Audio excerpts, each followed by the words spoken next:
Hello friends, Bihar পুলিশে stenographer SI form fill up চলছে। তোমাদের ফর্ম ফিল আপ শুরু হয়েছে 17ই ডিসেম্বর থেকে। তোমাদের ফর্ম ফিল আপ শেষ হবে 17ই জানুয়ারি 2025 সাল পর্যন্ত। তোমাদের টোটাল ভ্যাকান্সি আছে 305টি। টোটাল ভ্যাকান্সি 305টি তোমাদের ভ্যাকান্সি আছে। তোমাদের Bihar police ASI stenographer, ASI assistant sub ইন্সপেক্টরে স্টেনোগ্রাফার হচ্ছে। তোমাদের বয়স লাগবে 18 থেকে 25 বছর পর্যন্ত। 18 থেকে 25 বছর পর্যন্ত তোমাদের বয়স হবে। তোমাদের অ্যাপ্লিকেশন ফিজ লাগবে জেনারেল, ওবিসি, ইডাব্লিউএস 700 টাকা, এসসি এসটিতে 400 টাকা। তোমরা বিহার পুলিশে ফর্ম ফিল আপ করতে গেলে, তোমাদের ওই স্টেটে ফর্ম ফিল আপ করতে গেলে তোমাদের জেনারেল মোডে করতে হবে। তোমরা কিন্তু এসসি এসটি ক্ষেত্রে করতে পারবে না, অন্য স্টেট ক্ষেত্রে। ঠিক আছে, তোমাদের এজ ধরা হয়েছে ক্যালকুলেশন হিসাবে 1/8/2024 হিসাবে। 18 বছর পূর্ণ হলে তোমরা কিন্তু ফর্ম ফিল আপ করতে পারবে। তোমাদের বয়স চেয়েছে 18 থেকে 25 বছর পর্যন্ত। তোমাদের যোগ্যতা হচ্ছে 12 ক্লাস পাস, সাথে ADCA advance diploma in computer application থাকলে তোমরা কিন্তু এই ফর্মটা ফিল আপ করতে পারবে। এই ফর্মটা যোগ্য এই ফর্ম ফিল আপ করার জন্য। তোমাদের স্টেনো অ্যাসিস্ট্যান্ট সাব ইন্সপেক্টরের টোটাল ভ্যাকান্সি দেখিয়ে দিয়েছে এটা। তোমাদের এটা ফর্ম ফিল আপ করতে গেলে কী লাগবে? Total 10 pass and represent board থেকে, যে কোনো বোর্ড থেকে 10 পাস হলে তোমরা কিন্তু এই ফর্মটি ফিল আপ করতে পারবে। তার সাথে কী লাগবে? হিন্দি স্টেনোগ্রাফার। হিন্দি কিন্তু স্টেনোগ্রাফার থাকতে হবে 80টা এমএফটি। 80টা হিন্দি স্টেনোগ্রাফে তোমাকে টাইপ করতে হবে, তবেই কিন্তু এর জন্য এলিজিবল।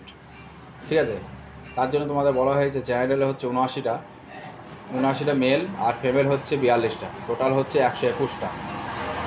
এসির ক্ষেত্রে তোমাদের 24টা, মেয়ে হচ্ছে 13টা, টোটাল 37টা। এসটির ক্ষেত্রে 4টে আর মেয়ে হচ্ছে 2টো, টোটাল হচ্ছে মেল ফিমেল আছে। এগুলো টপ পরপর দেওয়া আছে ইডাব্লিউএস। ঠিক আছে, তাদের কত ভ্যাকান্সি আছে টোটাল তোমাদের সব মিলিয়ে ভ্যাকান্সি আছে 305টা। কিন্তু তোমাদের স্টেনোগ্রাফার যেটা টাইপ করতে হবে সেটা কিন্তু তোমাদের হিন্দিতে টাইপ করতে হবে, তাহলেই কিন্তু তোমরা যোগ্য।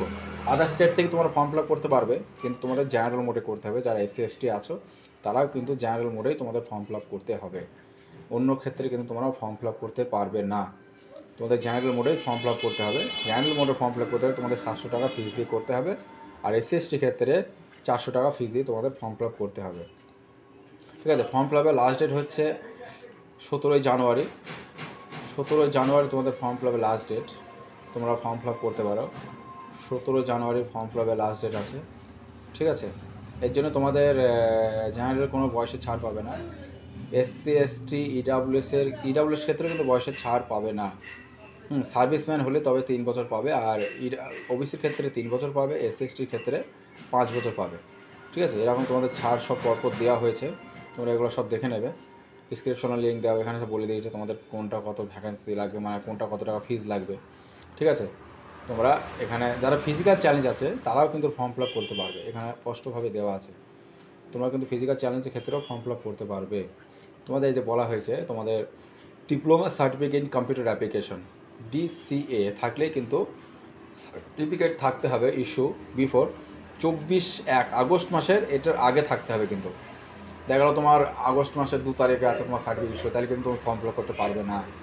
তোমাদের এই ডেটগুলো কিন্তু তোমাদের ভালো করে দেখে নিতে হবে কী বলতে চাচ্ছে। আর তোমাদের 12 ক্লাস পাস থাকতে হবে, তাহলে তোমরা কিন্তু স্টেটে ফর্ম ফিল আপ করতে পারবে। ঠিক আছে, এখানে তোমাদের টোটাল পরপর দেখিয়ে দেওয়া হয়েছে। ঠিক আছে, তোমাদের সার্টিফিকেট কিন্তু 1 আগস্ট 2024 সালের আগে হতে হবে। 1 আগস্ট দেখো তোমার জুলাই মাসে হলেই কিন্তু তোমরা জুলাই 2024 সাল হলে তোমরা কিন্তু ফর্ম আপ করতে পারবে। ঠিক আছে, তোমরা কীভাবে ফর্ম ফিল আপ করবে, কীভাবে রেজিস্ট্রেশন করবে, এরকম ফর্ম ফিল আপ করবে, এরকম একটা লিঙ্ক চলে আসবে। এখানে তোমাদের নাম দেবে, এখানে তোমাদের ইন্ডিয়া দিলে, এখানে তোমার মোবাইল নাম্বার দিলে। ঠিক আছে, এখানে তোমার মেল আইডি দিলে। ঠিক আছে, এই যে এখানে যেখানে বলা হয়েছে your domicile Bihar state, yes দিলে কিন্তু তোমাদের বিহার স্টেটের দিয়ে আসবে। অনেক তথ্য দেখো দিয়ে দেবে, এসসি এসটি ওবিসি। যখনই দেখো একটা নো দেবো সেক্ষেত্রে দেখো তোমার জেনারেল দিয়ে দিয়েছে, তুমি তো আর ফিল আপ করতে পারবে না। ঠিক আছে, এইভাবে করে তোমাদের মোবাইল নাম্বার এগুলো এক্সাক্ট আছে, এইভাবে করে তোমার ক্লিক মারলেই পরে ধাপে তোমাদের রেজিস্ট্রেশন কমপ্লিট হয়ে যাবে, তারপর তোমাদের ফর্ম ফিল আপ করতে হবে। ঠিক আছে, তাহলে তোমরা এসসি এসটি ক্ষেত্রে কিন্তু তোমরা ওই স্টেটে হতে হবে, আদার স্টেটের ক্ষেত্রে কিন্তু তোমাদেরকে জেনারেল ফিল আপ করতে হবে। ঠিক আছে, আর মাধ্যমিকে তোমার যে নামটি আছে সেই নামটি দিয়ে কিন্তু ফর্মটা ফিল আপ করতে হবে। ঠিক আছে, হাইট তথ্য সেরকম দেওয়া হয়নি, ঠিক আছে। হাইট নর্মাল হলে হবে, তোমার 165 হাইট হলে তোমরা কিন্তু এই ফর্মটা ফিল আপ করতে পারবে। মেল ফিমেল দুই ক্ষেত্রেই কিন্তু ফর্মটা, বিহার পুলিশের ফর্মটা কিন্তু ফিল আপ করতে পারবে, ঠিক আছে। এটা কিন্তু Bihar police subordinate service commission, বোঝা গেল বন্ধুরা। Thank you so much. এভাবে করে তোমরা কিন্তু ফর্মটা ফিল আপ করবে। এই নোটিশ দিয়ে দিয়েছি, এখানে সব হিন্দিতে লেখা আছে, যারা হিন্দি পড়তে পারো তারা নোটিশটা দেখে নেবে। নোটিশ ডিসক্রিপশনে দিয়ে দেবো, ওখান থেকে তোমরা নোটিশটা দেখে নেবে, ঠিক আছে বন্ধুরা। Thank you.